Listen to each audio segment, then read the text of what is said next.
Question. I'll start off with it. If we are destined, like always, this question starts out based upon them attempting to refer to something the way in which they thought I had said it. If we are destined to live with our inherited defects, how can we change our circuits to not fulfill our destiny? Does everyone understand that?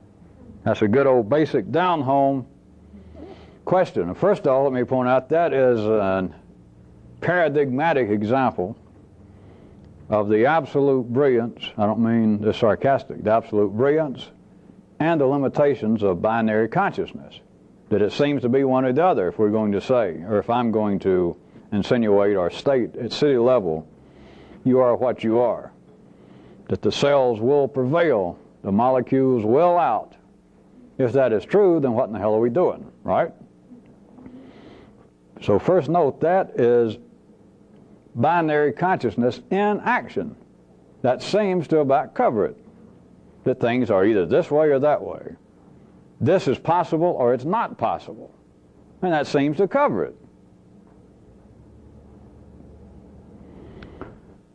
For you to be here indicates that you suspect that perhaps that does not cover it.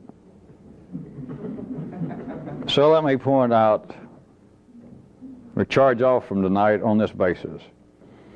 If we are destined to live with our inherited defects, and what the question amounts to is, what's the use? All right. A revolutionist destiny, that is, you people, is not near so certain as everybody else.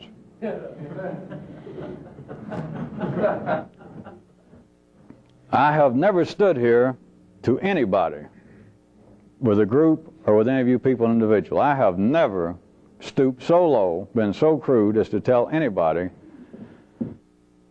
that any other person, any groups of people, that is the rest of humanity, are destined to be what they are.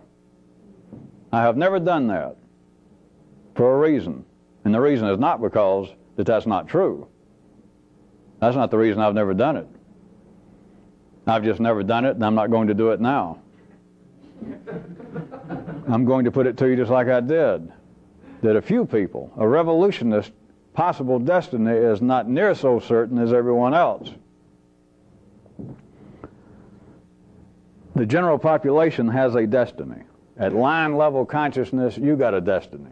And if you do not strongly suspect, without me telling you, if you do not strongly suspect that left to your own devices, the way things were going, that all ideas of change were like the kind of illusions that one has out on the desert, that you were beginning to have mirages, but you should have already strongly suspected. You should have already reached a point of almost being super anxious, not desperate. If you're desperate, you get to be nuts. But super anxious, that you really begin to fear that there is no possible way to change. And all my ideas about change, all the dreams I've had, all the books I read about strange cults and groups and mystical experiences and drug-induced expansions of consciousness, are not going to change a damn thing. You should have already had that suspicion. And to have such a suspicion always reflects something. You should find it interesting. But I'm telling you, to be involved with this, your destiny is not near so certain. But I'll also repeat for you, you have no idea how little shift it takes for your destiny to go off in another direction. You got no idea. To start out and have some idea of change, something extraordinary, you believe that the change, this is just the way the human organism is wired up, that any change, or what maybe you suspected or hoped this kind of activity was, that any change would be of an extremely observable, dramatic nature. And that's not required at all. Not at all, as you're going to find out. All it takes is a, I must use scientific terms now, teeny weeny.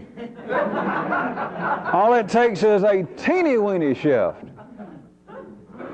A teeny weeny shift, and you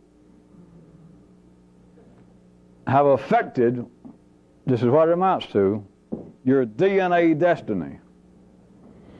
But it takes so little, except it takes so much to do that little bit. All right, the rest of the question about how can we change our circuits to not fulfill your destiny. Well, there is no way to change your circuits as they are, to change your destiny. That is part of what I was already insinuating. There is no information. Life does not operate in that way. It does not need people to be disturbed, upset, off balance, to be an outlet for its growth.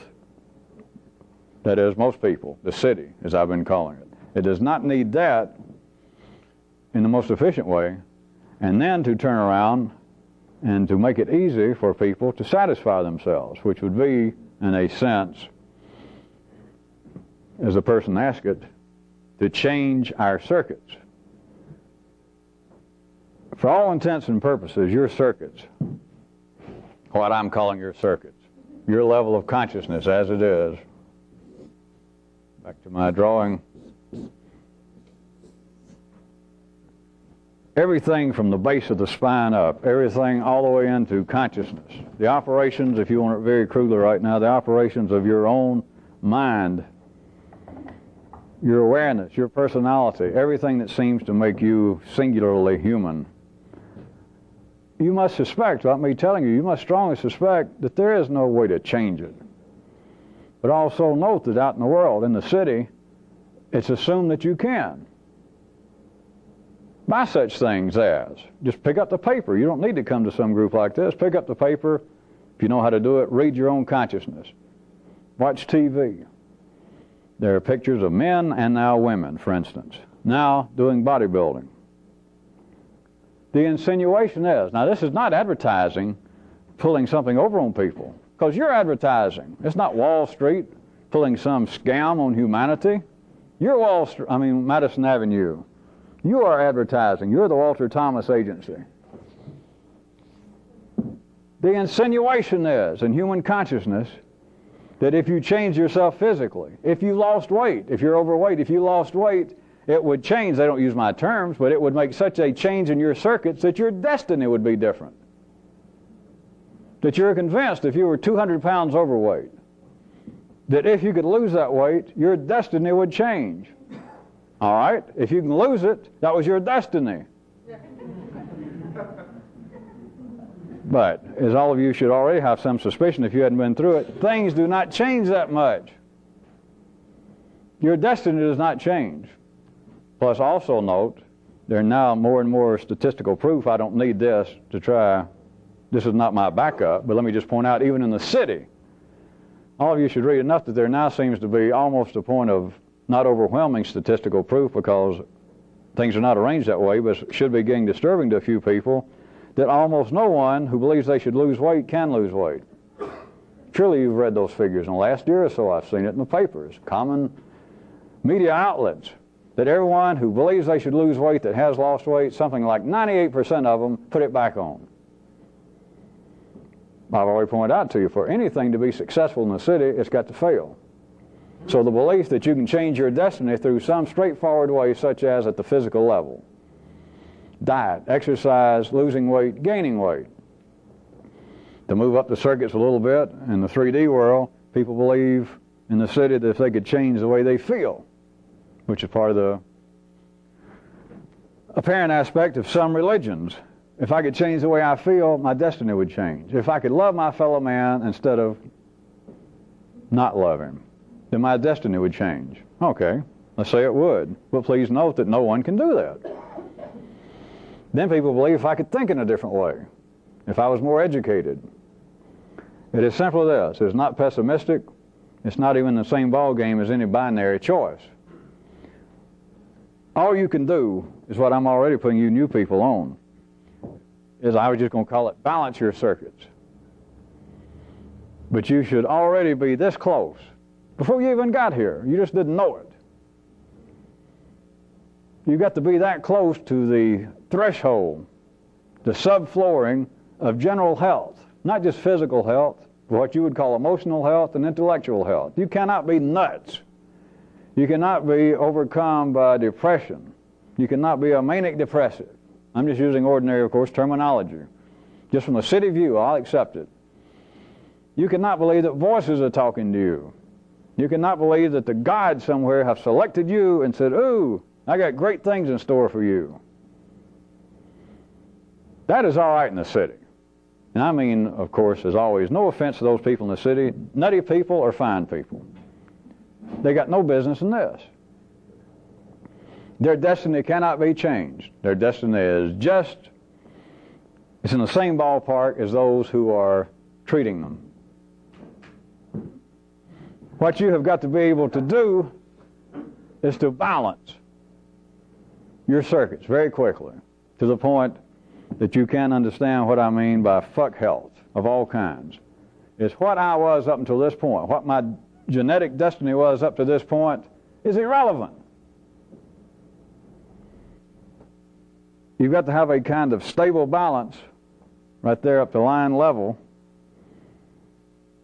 It's kind of a minimal operating level so that you can begin to facilitate growth into new areas and, in fact, into a new destiny.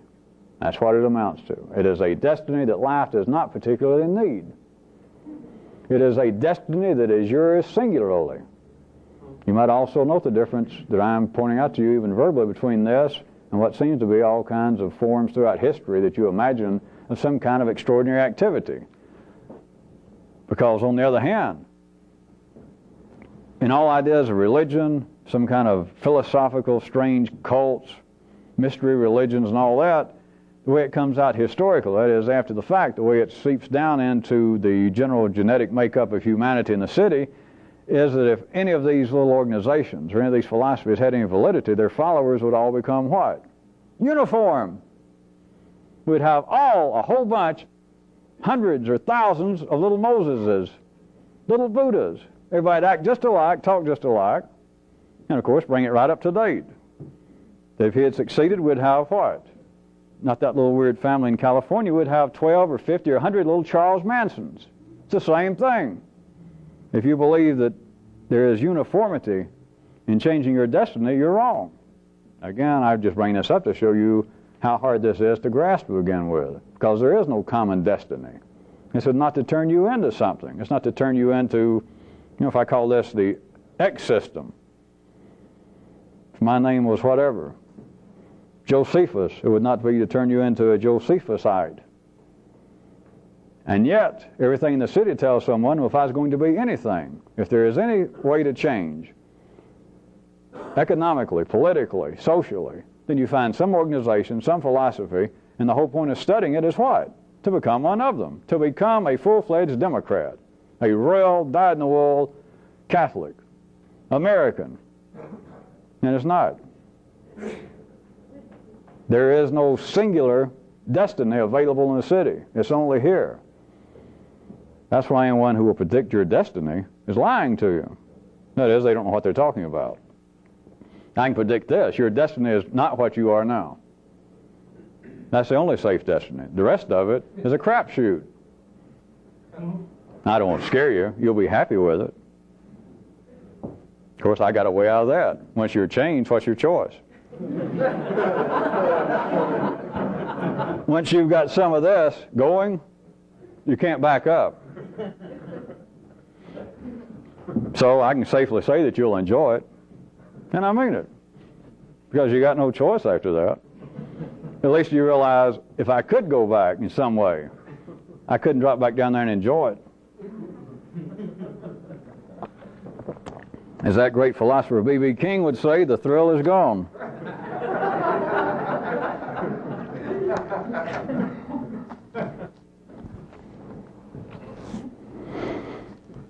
Along similar lines, from one view it would seem as though that there'd be two possibilities. They've always been inherent. They've never been described this way.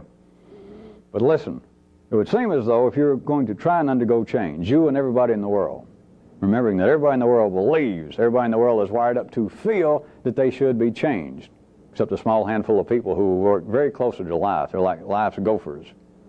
That's not an attack, but that's the people that really seem that can get by on 1 or 2 hours sleep and love life, invent things, make a lot of money, glad hand everybody. The kind of people probably that most of you, up until now, if you didn't distrust them, you just outright hated them. That you just figure, well, they're nuts. They sure don't have any spiritual base. They're not our kind of folks. Well, you're right about that, but you better not knock those people because they're closer in a sense, in a 3D sense, of working directly for life than you will have ever been. But at any rate, other than that little group, there's not many of those. Other than that small group, everyone else in the world believes they should change. By belief, I don't mean it's an intellectual belief. But here's what seems to be possible, and I bring this up for a reason. So listen, it would seem as though that there are two possibilities. That is, if I can gain new information that would help me change my behavior. And the other possibility, believe it or not, in the 3D world, is withal. Do-si-do, da-di-da, on the other hand, that is, perhaps I can find some way to change my patterns of behavior, and by so doing, it will produce new understanding, that is, new info in me. That would seem to be the only two ways to go about any change, whether it apparently was an attempt to change yourself through political persuasion, philosophical, religious, spiritual, emotional, whatever. That would seem to be the two possibilities. Neither one will work by itself. To attempt either one of those by itself is no more than a kind of yellow circuit roller derby.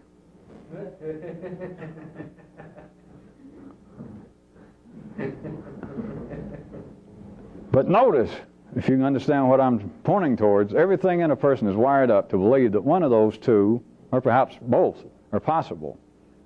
But to get involved, to attempt to pursue it, a person would ordinarily pursue only one. That is, that there's some information somewhere that if I knew it, if I could learn it, it would change me. But what they're saying is it would change my behavior. If I had this secret information, I would not sit at home and cry at night. If I had this secret information, I would not be afraid to go out and talk to the opposite sex. I would not be so inclined to drop every project I start. That my behavior would change in a way that I would find agreeable.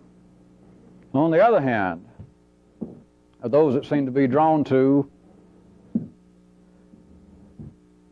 some idea, some systematic philosophy, organization that says immediately that here is the way you should change your behavior. Start doing these things. Affect your diet this way. Start doing these kind of exercises. Start doing this kind of chanting. Here is something to physically do. And if you do it, it'll change you. Not just if you go out and run, you'll lose weight.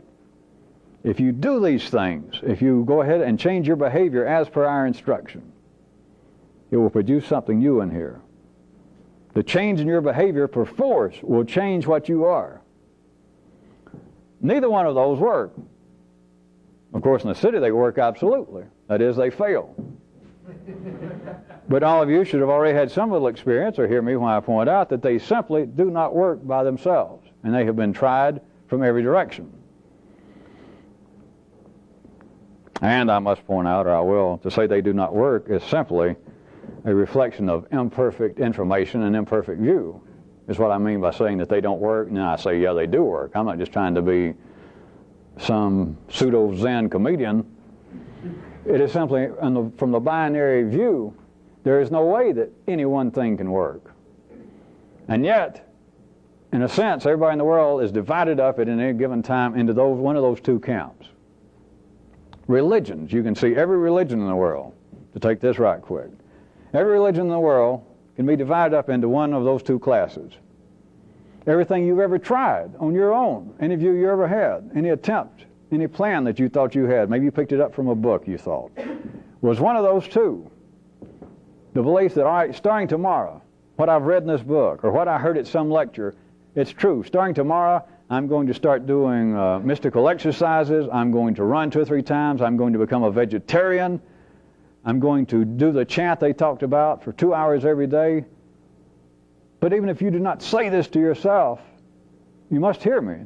The tacit part of this is that by doing that, it's going to do more than what I'm apparently doing, that is sitting in the locust position and chanting, that no, that's not it. Or becoming a vegetarian is going to bring about something else, right? What's the point of being a vegetarian? What's the point in taking up exercise? What's the point of undergoing a change in behavior? To take up with some religion that requires that you go through this whole ritual every day or every time you go to their place of worship, to bow and to cross yourself and to wave your hands and dress in a certain way. It's not just to do that. The tacit part is that by so doing, by changing my behavior, it's going to produce new understanding, a new me. All of you should know that that does not work.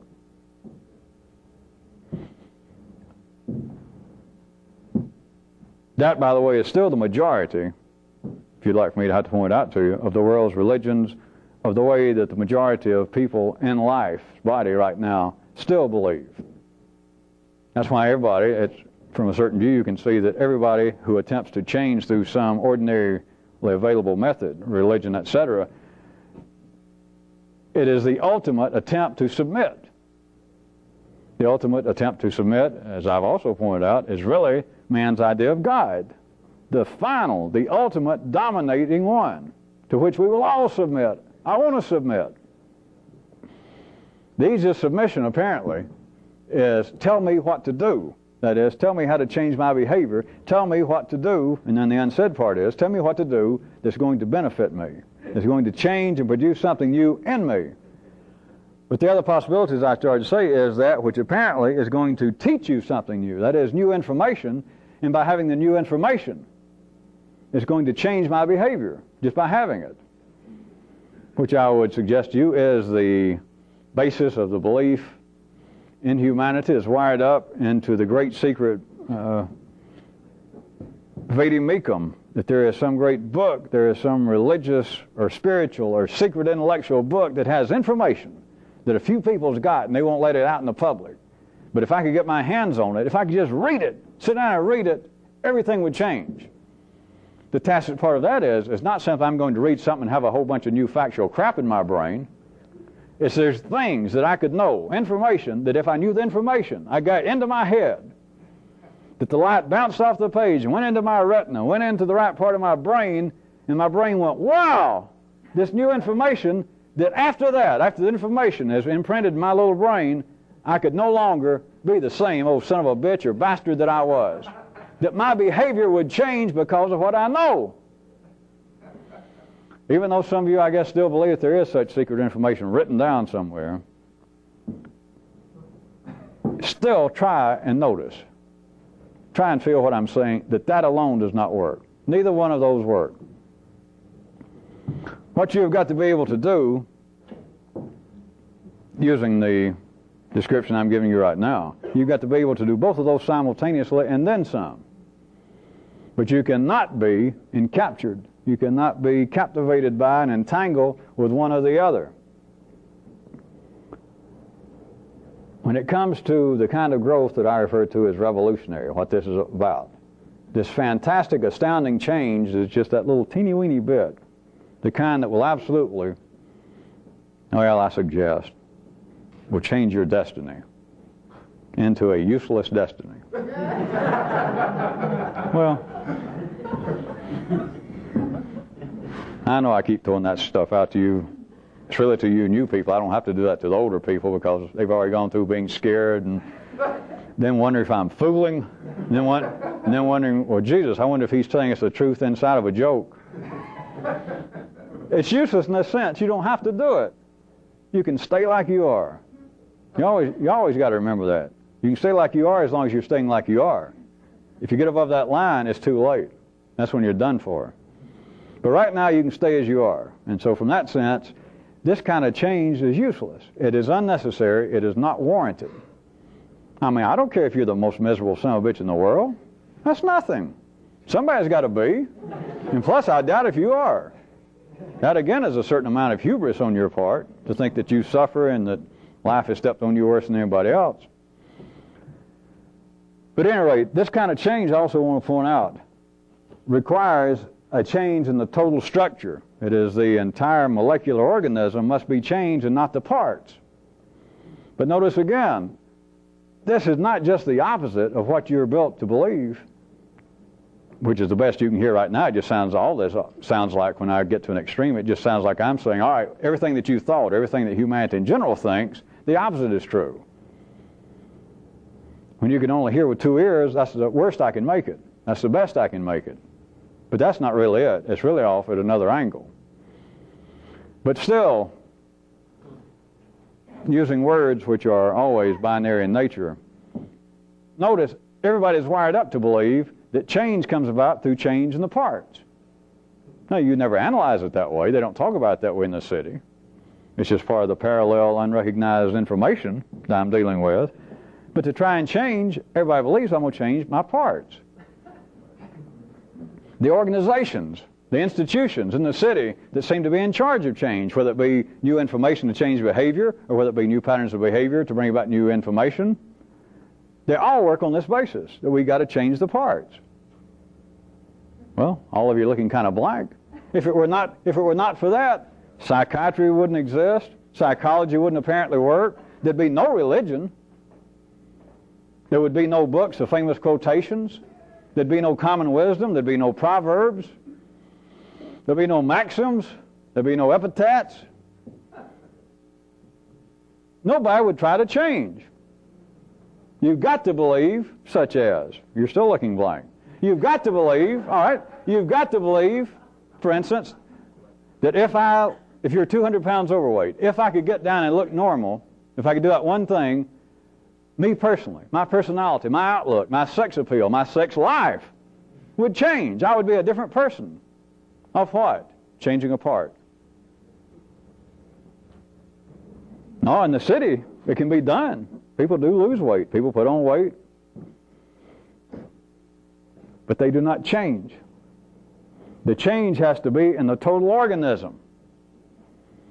When that kind of change happens, then what you would think of in binary consciousness as being the change of the parts, it perforce must take place. You could look at it as, in a sense, when the total organism changes, it's going to drag the parts along. You got no choice. But if you go about the other way, well, let's see. What I'm going to do is go on a regimen here. I'm going to put up a little thing in my bathroom on the back of the door. Self-improvement. That'll be the name of my game. For the next 3 months, I'm going to gradually cut down on smoking. And let's see, along about August or September, if I don't change my mind, I'll be down to probably no cigarettes, or at least one a day. And then after that, let's see what I'll do. Well, probably I'll have to go on a diet because I'll probably be as big as a Hindenburg. But then let's see, I'll make me a list, and that'll take me up. Maybe next January, I'll try it again. The winter quarter, I'll go back to school and go ahead and get my master's degree. I'll work on myself. And the only reasonable way to look at it from city view, from ordinary consciousness, the only reasonable way to look at it is one thing at a time. I got to work on the parts. If there's any chance of change taking place in the city, that is under just ordinary conditions, without going through this kind of insanity with somebody like me, even if it was possible, you can't do it piecemeal. But notice, assuming I'm correct, assuming you're trying to hear me, everything in you says, all right, what the hell's the choice? What's the alternative? You got to start somewhere. You got to do something, right? Yeah, everything. That's what I'm talking about. You cannot change, you cannot produce a new destiny one piece at a time. You cannot change the total organism in the 3D world by working on its parts. It cannot be done. And that's why everyone believes it can. That's why everyone believes that that's the only way to go about it. That I've got these flaws. I'll work on them. Back to the original question. The person correctly, at least as far as 2 ears, that is binary consciousness in a 3D world, believes that I have said in a certain sense, if we are destined to live with our inherited defects,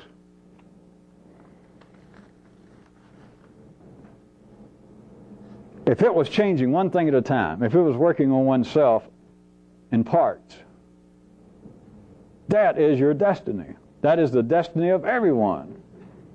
That I'm struggling, I'm getting better, or at least I'm trying.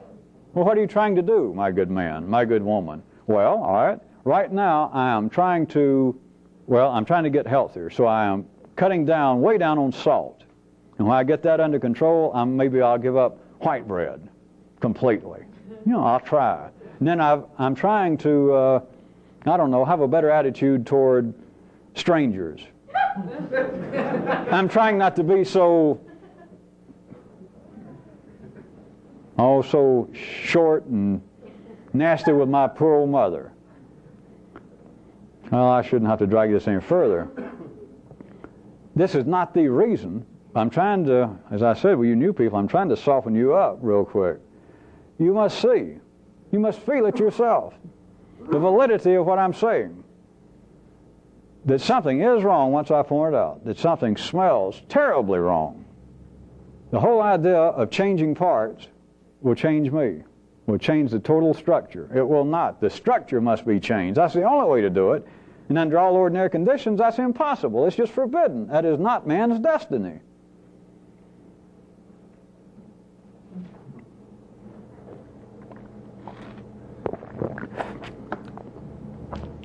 Also, let me tell you, while I was bad-mouthing maxioms, and that's one of my hobbies, evidently, there is nothing to be learned from observing the unmoving. There is nothing at all. There is nothing at all that you can learn from studying the still. That's more than a maxim. That is a fact. But now, right quick, that is, like all good, correct things, it is both true at the right angle of 4D world, and it's true back in the city. And they just don't see it. In the city, they would believe, though, if you're going to study something, it's got to stand still, whether it be amoebas under a microscope. You've got to at least isolate the environment enough that you can keep them there focused under the microscope. If you're going to study, of course, history is one good thing to study because apparently it's all dead and done for. If you're going to study humans, if you're a psychologist, a psychiatrist nowadays, how do you study humans? Well, of course, the first thing is to get some rats. But at any rate, there seems to be a few people in psychology here and there that even, I don't know, it just happens, life has these little moments when the scientists made a few people say, hey, why don't we take a look at some humans? And other psychiatrists go, you know, what? At any rate.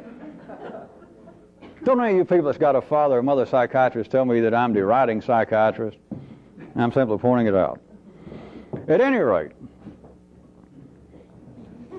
if you're going to study people, they believe, what is it? Well, get some people in here and get them to fill out forms and answer questions. Get them still. Get them to sit down with a pencil and answer all these questions. We'll come up with some kind of statistical profile. Ask them how they behave, what they think, and that covers it. You cannot learn anything. I'm talking to you people now. You cannot learn anything from observing the still.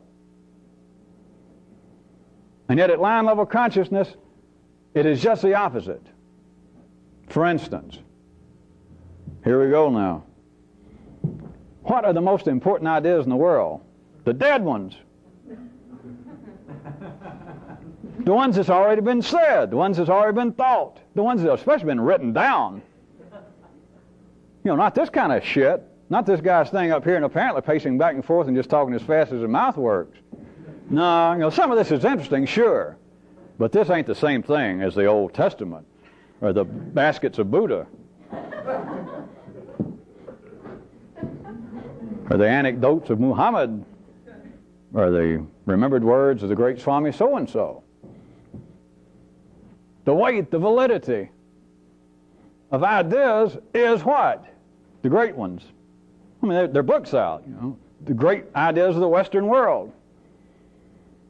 The great ideas are what? Those that are still. That somebody had the thought and wrote it down.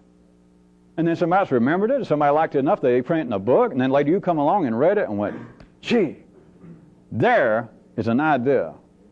There is something with meaning. There is something you can learn from. Why? Because it'll stay still. Which, I hate to point out, is synonymous with dead. If it's still, there is nothing to learn from it. Now, not just ideas, but how about this? There is nothing to be learned from any method that is still. Thus, none of the so-called codified methods in religion, Freudian, if we could call it that. I'm just trying to give you somewhat of a choice. If we call a Freudian school, there was still such of man's psyche. It's all on the basis that there is something still enough, that there is something stable enough to observe, and that you can learn from it. This is back to attempting to change, attempting to learn from the parts. If you could in some way get yourself still, if you were what you start out believing you are, that yeah, I'm me, I'm Fred, I'm Mary, I'm not perfect, I got warts, I got bad habits, I got a bad temper, I'm too easily depressed, but hell, that seems to be my destiny up to this point, and I'm willing to work on myself. So what should I do? One of the great master strokes in life's history, that people who got no interest in philosophy, people who not only did not pass Philosophy 101 in college, people that dropped out of high school almost in the Western world, everybody has some notion, and it's as though their genes will make them all nod if you say something about the greatest thing you could probably do is to know yourself. But what they're talking about is, if I could pin me down like one of those little colored pens that they used to have in biology, and that myself was a poor bug, if I could get myself stable, of course, especially if I could find somebody I could pay a cheap amount of money to help tell me what I am, like an astrologer or a psychiatrist, or somebody I can pay and say, talk to me, or look at my handprint, or look at my handwriting and tell me what I am. Anyway, if I had all that, I'd have something to go by. Or these kind of methods that seem to hang over from a lot of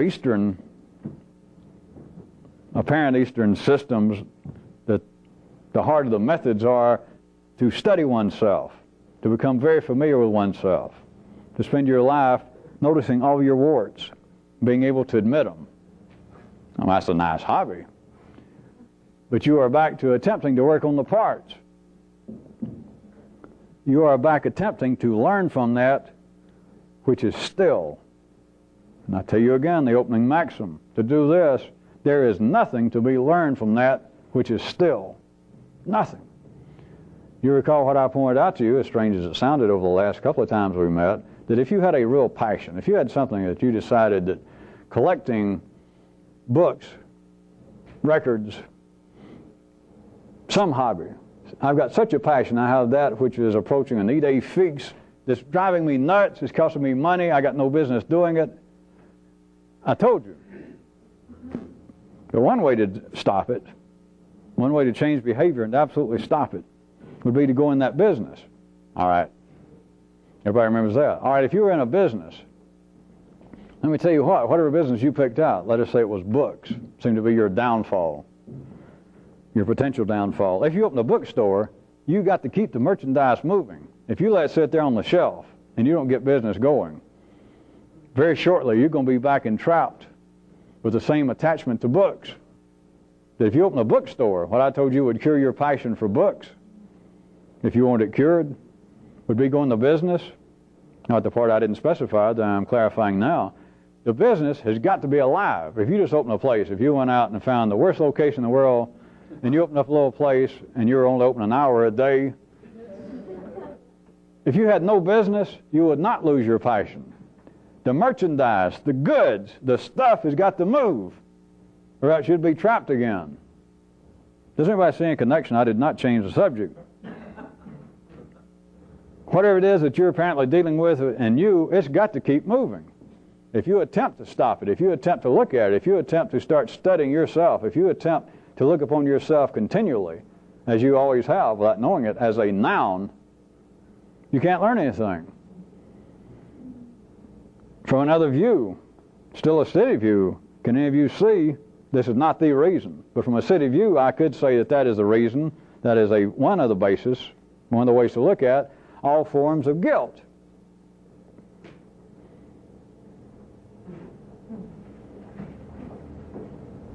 All right.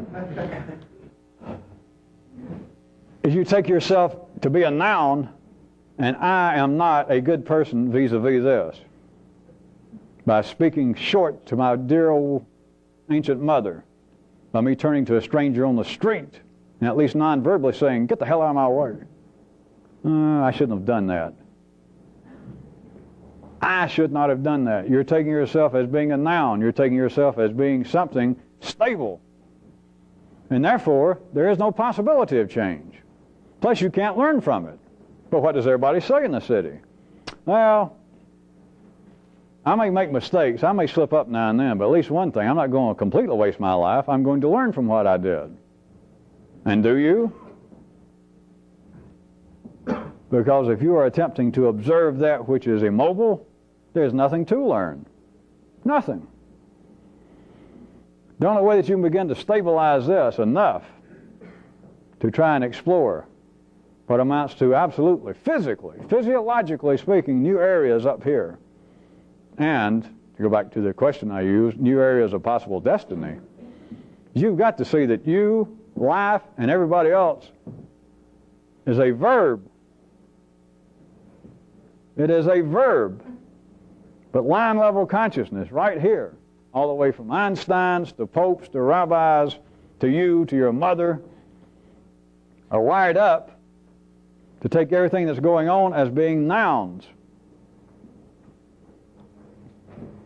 If ordinary people, if people back in the city, if in some way I could slap all of humanity and say, people are not nouns, they're verbs, and I could play with destiny, and suddenly make them all in an unprepared way see it, everything would fall apart. Because ordinary consciousness would have no faith in anything. It would be as though you had undergone those kind of little funny brain operations that they used to do to people. And sometimes they would cure what the people said was their problem, or at least their family said, we don't like the way he operates. He's driving us nuts. And they would make a few little opportune cuts up in here, and the behavior would stop, except the people had no immediate memory anymore. That is, you would teach them how to play checkers, and they'd go, great. And they'd go to the bathroom and come back and say, what's that? That is the way things would operate in the city if suddenly people saw each other and themselves as verbs. You've got to assume in the city. You have to operate. When I say you got to assume, I don't mean to imply you got any choice. The cellular structure of you and everyone else, the only way that you can hold people responsible is by having no awareness of time. If you remember, like this complete 4-pie painting of you seeing people in time, and those people that you love right now you hated an hour ago, and etc. Not only that, but by cutting it up by operating on the basis of episodic consciousness is the way that everything appears to be. That is, people appear to be nouns, and they appear to be stable at any given time, and therefore they can be held accountable. How can you do this to me? Yesterday you said that you would do so-and-so for me, and I counted on you. Now a person thinks, geez, give me a break. Something happened. You think it doesn't matter what happened. You were a noun. You were my friend. You were Fred, my friend. You were Dora, my daughter. You were Mumsy, my mom, and you let me down. If you saw people as irreversible verbs, operating within a limited range of destiny, and then you saw you as that, you would realize that there is, from one view, an explanation of all forms of guilt, all forms of hostility, all forms of irritation, all forms of disappointment. But not just out there. It's not just to take care of those people and try and turn you into some pseudo-humanitarian. You would see that you cannot try and deal with yourself on the basis that I am a noun, and I'm going to start disassembling myself or cleaning myself up piece by piece, and I'll become a better Fred or Mary. It's not possible. And that's why I believe that that's the way to do it.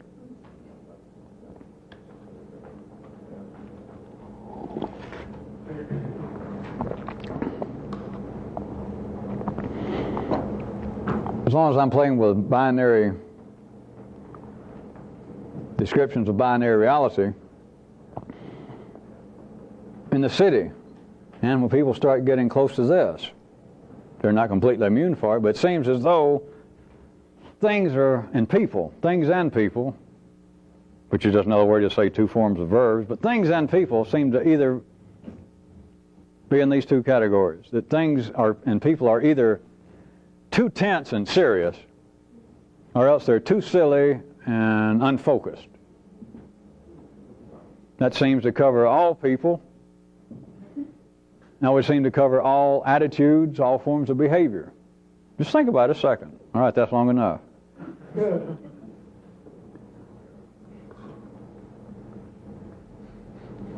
A real revolutionist would be like this, though. They would be like a tight ship with a loose cargo.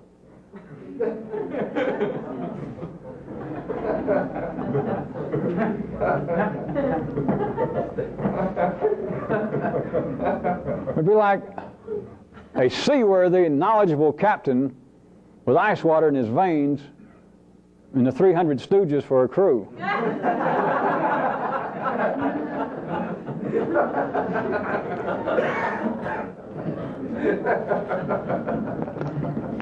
But think about it quick before I leave this.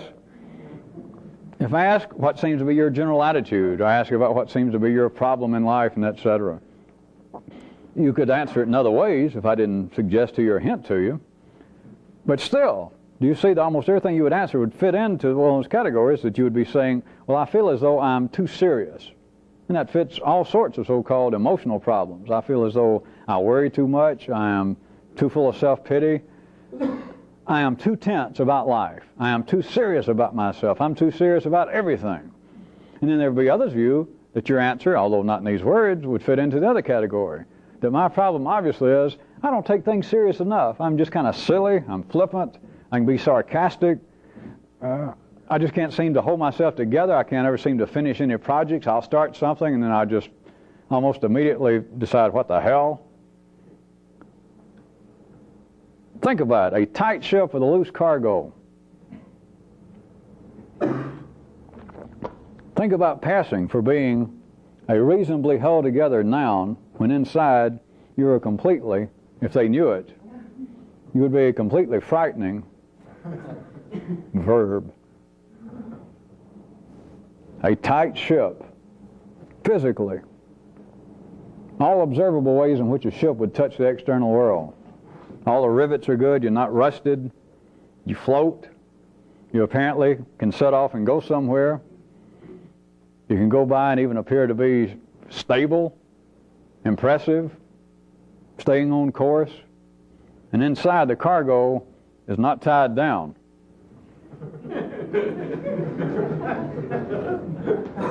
Inside, although the rest of them can't see it, it's as though there are no cargo holes. There is no lashing. I like it. I like it. Because if that were true in the ordinary world, also notice this, it would be anacme. That is, it'd be impossible. You could not have a ship apparently running a tight course, stable, and the cargo be loose. You couldn't have it. And yet that's what it would be. Or if you like another way, you pass for being sane, while internally there's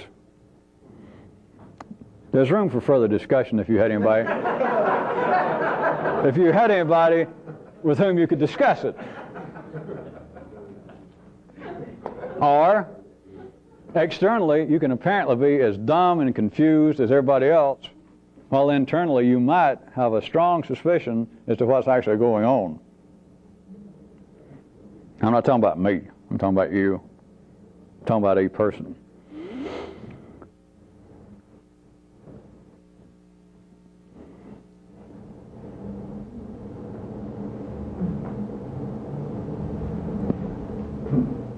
I'm still getting questions. I know that some of you are still bothered by what seems to be the inhumanity, hatred and warfare and all that stuff in life. And I'll mention it one or two more times, because if you stay here, you're going to be surprised how quickly you're going to begin to have something change in you about that. But let me point out another way, since some of you are still concerned with that no matter how it looks from one viewpoint, notice this, or listen to the way in which I can describe it, that people do not actually do exceptionally bad things. What it is people do quite common things, but in the city, it's the very things that everyone hopes that no one else will do.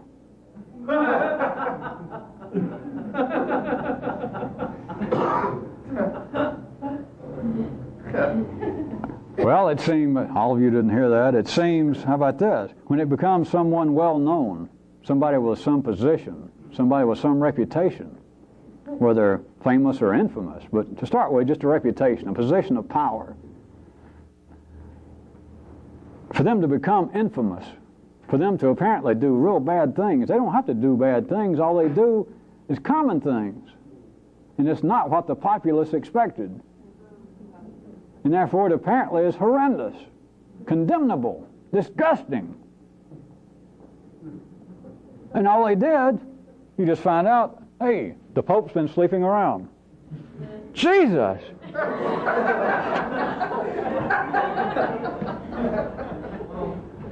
You find out the Prime Minister of your country, it turns out, is taking real cheap bribes over a liquor license, $5 and $10 at a time. The guy with the sash, the guy with the funny thing that he carries out, the guy you voted for, the man that you thought was intelligent, a man that seemed to have some deeper degree of compassion and all that, and you find out he's open to $5 bribes. That is what seems to be, listen to me. Now, we're not down, of course, to the level of actual murder and etc., which really seems, I know from some city views, to be really despicable. But notice, what I'm trying to get you just to shift your view a little bit, to try and expand it. There's not some big area that is exceptionally bad, horrible things that people do. The real basis of it is that people are simply doing that which is just common as shit. Like taking bribes, sleeping around, being a liar, being a thief. Everybody is. But to find out that the Pope, your rabbi, your minister, your father, it's just disgusting, doesn't become, you just think it's unbelievable. The depths to which people will stoop. And they didn't. They didn't. It was just common. Just common. But the populace of the city is wired up to expect otherwise. Now may I remind you that we're not simply talking about the city and the Pope or your father being a cheat. How about you? The people in you, the populace in you. Your destiny, to go back to the question, your DNA destiny right now continually tells you that what you do over and over is condemnable, contemptible, disgusting. And it's not. All it is common as shit. You're just a walking epitome of the middle class, the boobs. You're just common, that's all. But people are wired up that you expect better. You and everybody else. It is not that people do exceptionally bad things. What you think of as bad things now are common things. What you think of as being exceptionally disgusting, disappointing, to say the least, behavior with somebody else. It's just the things you do. But the unspoken aspect of it is, geez, I didn't expect that. What a letdown. I expected better. Well, you're just a run-of-the-mill idiot. It just shows that you don't see life as a verb. You don't see that time carries everything. That is, there was no reason.